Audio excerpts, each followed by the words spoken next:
I've always liked silence more than most people. Maybe that comes with age, or maybe it's what happens when you start living alone long enough for your own breathing to sound loud. My name's Arthur. I've spent most of my life repairing old tractors and welding broken gates for farmers around the county. My wife, Lillian, passed away from pneumonia 8 years ago, and since then, it's just been me and Duke, my old German Shepherd. Nights always bring me a kind of peace. After supper, I usually walk around the edge of the property, a half-mile loop past the shed and then back along the tree line. The land used to feel endless when Lillian was alive. Now it feels like too much space, too much quiet. A few months ago, during one of those night walks, I stopped near the edge of the cornfield because something in the house caught my eye. The upstairs window, the one from our old bedroom, had a faint light behind the curtain. It flickered like someone had just passed in front of it. For a moment, I thought I saw a shape. I blinked hard, but it was gone. I tried to shake it off, telling myself it was the reflection from the yard light or my own memory playing tricks. Still, I couldn't leave it alone. I went inside, climbed the stairs, and opened that door for the first time in years. Everything was dusty but untouched. Her old dresser, the photo of us at the county fair, the floral sheets she loved. The air even smelled the same, like old woods and lavender, nothing out of place. When I came back downstairs, Duke barked once, low and harsh. He was staring at the back door like someone was standing right outside it. There was nothing when I looked, just wind stirring loose gravel on the porch. The next night, I woke up around 2 a.m. to the sound of floorboards above my room creaking. I froze. It wasn't the house settling. I know the rhythms of that sound after 30 years in this place. This was heavier, deliberate. Footsteps. I grabbed my flashlight and stood outside the bedroom door, heart thudding in my throat. Duke was at my heels, growling low. When I shined the light up the stairwell, I half expected to see Lillian standing there, the way she used to when she wanted me to come to bed. But there was nothing. The sound stopped as soon as the beam hit the top step. For nights after that, I kept waking at strange hours. The kitchen light would be on, though I'd swear I turned it off. A glass I left in the sink would be sitting on the counter. Once, I found the back door unlatched in the morning. I finally called the sheriff. He and another deputy searched the place from attic to cellar. They didn't find anyone. Didn't even find boot prints outside, despite the rain. They told me to lock up tighter, maybe get a motion light. I nodded, but I could see that look in their eyes, the kind that says, "He's lonely, nothing more."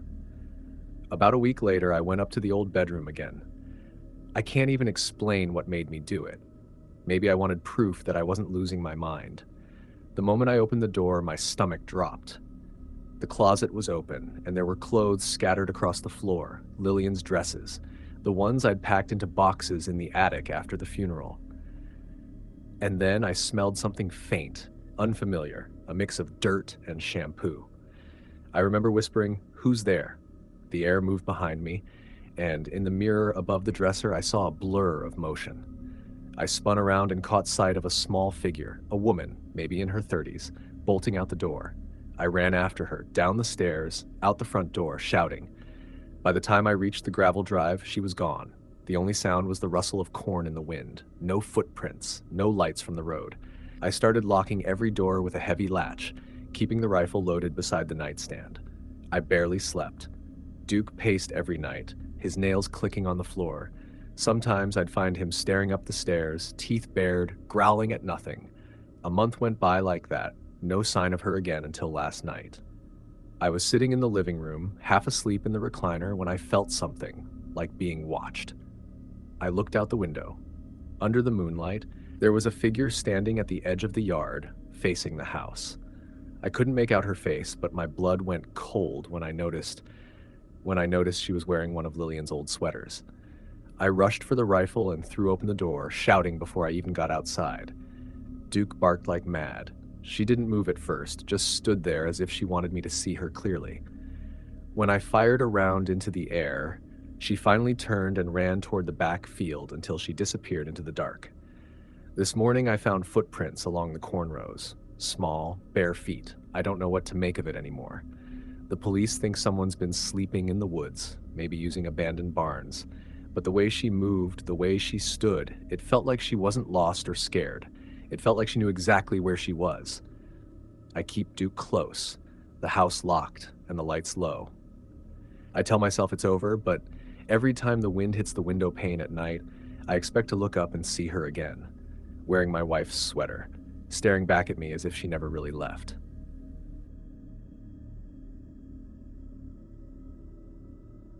I've been working as a delivery driver for a private event company for almost 2 years now. My job mostly happens after dark, weddings, parties, late corporate dinners. It's decent pay, but terrible for sleep schedules. Most nights I crawl back home around 2 or 3 in the morning, too tired to think, but too wired to sleep. Coffee keeps me awake, but it also keeps my stomach eating itself from the inside out. That's what happened one Thursday night in July. I had just finished unloading supplies after a long charity event downtown. The night was quiet, humid, and heavy. My head was buzzing from caffeine and my stomach was angry from skipping dinner. I didn't feel like going home hungry again, so I decided to stop for food. There's a 24-hour diner I sometimes hit on Route 9, a small, old-school place with flickering neon lights and bad coffee that somehow feels comforting. As I pulled into the lot, I noticed only 3 cars were there, all parked on one side. I pulled next to the entrance, ordered a sandwich, and started waiting. While glancing outside, I saw a white van sitting alone across the street near an empty convenience store. Its engine was off, but its parking lights glowed faintly in the dark. No one moved inside. I thought it was odd, but brushed it off. After all, late-night drivers do weird things. Maybe they were sleeping or eating inside. I ate slowly, scrolling through my phone, and by the time I stepped out to leave, the van was gone. I didn't think much of it. The road home wound through a cluster of suburban neighborhoods before merging into a wooded area. A few miles in, I realized the same van was behind me, keeping a steady distance. I only noticed because of its uneven headlights, one brighter than the other. The roads were nearly empty at that hour, and every time I turned, it turned too. At first, I convinced myself it was coincidence. Maybe we just lived in the same direction. But when I pulled into a gas station on impulse, pretending to refuel, the van drove past slowly, hesitated near the exit, and then turned off its lights completely before disappearing behind the building. My heart kicked up hard in my chest. I waited for a few minutes, pretending to check something under the hood, then decided to take the longer route home through Miller Park. Miller Park was an open area surrounded by trees with a small lake, picnic tables, and a road looping around the shore. During the day, it was filled with families and joggers, but at night, it was nearly abandoned. My plan was to park there for a bit, eat some chips I had left in the car, and calm down. When I arrived, only the orange glow from the distant town lights touched the lake's surface. I parked under a broken street lamp and turned off the engine. The silence was thick. No wind, no crickets, just the faint drone of the car cooling down. I sat there a moment, replaying the night in my head. That's when I saw the van again. It rolled slowly into the lot, its headlights off, engine humming low. It stopped about 20 meters away, perfectly angled toward me. A cold shiver ran through me. I didn't know what to do. The only light came from my dashboard clock, 2:27 a.m. My phone's signal was weak, but a bar or two flickered on. I called my friend Michael, who lived about 10 minutes away. He actually picked up, math nerd that he is, still awake finishing some project for grad school. I tried to keep my voice calm while asking him to swing by for a quick chat. He could hear it in my tone, though. He didn't even question it, just said he'd come. While waiting, I kept the doors locked, pretending to scroll through my phone. The van didn't move. Through the windshield, I could faintly make out a figure sitting in the driver's seat, face barely visible. He wasn't smoking, wasn't moving, just there. It was the kind of stillness that made your skin crawl. Michael arrived about 10 minutes later, his headlights washing the lot in bright yellow. I almost jumped out of the car before it even stopped moving. We greeted each other quickly, both pretending nothing was wrong, and started walking along the lake trail. I could feel my shoulders finally loosen a little as we walked under the trees. Then we heard it, the crunch of gravel behind us, the sound of a door closing. Michael turned back first and the color drained from his face. The man from the van was walking toward us, slowly. Even from a distance, his movements felt deliberate, like someone trying not to spook an animal. He called out something I couldn't hear. We stopped. Michael whispered for us to go back to his car, but before we could agree, the man raised his hand and pointed into the woods. I couldn't see what he was pointing at, but my instincts screamed at me to move. A second later, another shadow broke from the tree line. A second person, shorter, wearing a hoodie. That was enough. Michael grabbed my sleeve and bolted. We sprinted back toward the parking lot, kicking up dirt, neither of us daring to look back. I could hear footsteps behind us, fast, closing in. We reached the lot just as I spotted my car. I dove in, locked the doors, and started the engine with shaking hands. Michael reversed his car so quickly he almost hit mine. Both of us tore out of that lot, gravel spraying behind us. Once we reached Main Street, I could finally breathe again. The van wasn't following, at least not that we could see. We pulled over at a 24-hour pharmacy a few miles down, still shaking. Michael's face was pale under the harsh fluorescent lights as we replayed what happened. We called the local police station and reported it, giving them the partial plate number Michael managed to memorize.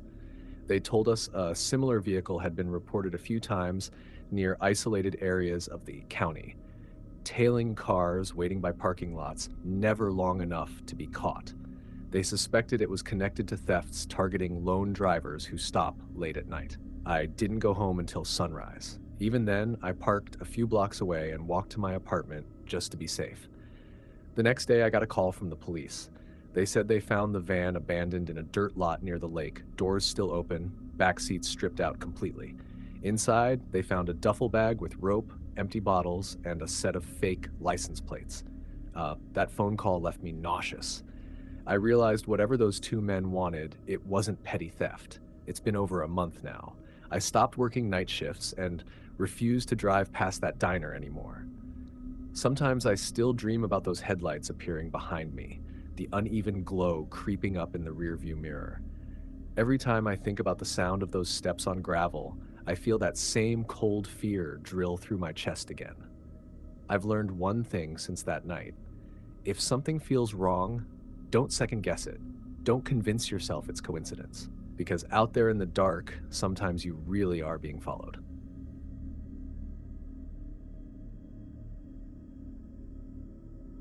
I don't talk about what happened at night very often.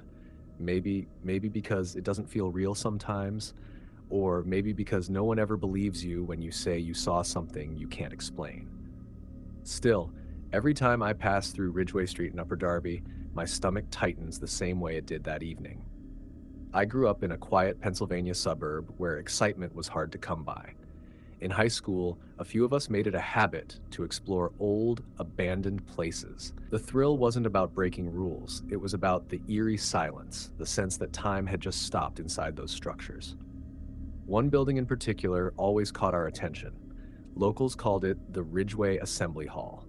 It had been empty for decades, fenced off and set to be demolished more times than I could count, yet somehow it always remained standing. One cold October night, my friends and I decided to check it out properly for the first time. There were 5 of us: me, Darren, Leah, Sean, and Emily. We met near the grocery parking lot after dark, hoodies pulled tight against the wind. Someone brought a flashlight, someone else brought a small speaker. None of us expected anything truly strange to happen. It was supposed to be just another night of teenage stupidity. We hopped the rusted fence behind the hall and found a cracked side door that gave way easily. The air inside smelled like wet plaster and dust. Paint peeled in long curls from the walls, and the floorboards sank slightly under each step. The ceiling above us was so high and dark that the beam from our flashlight never touched the top.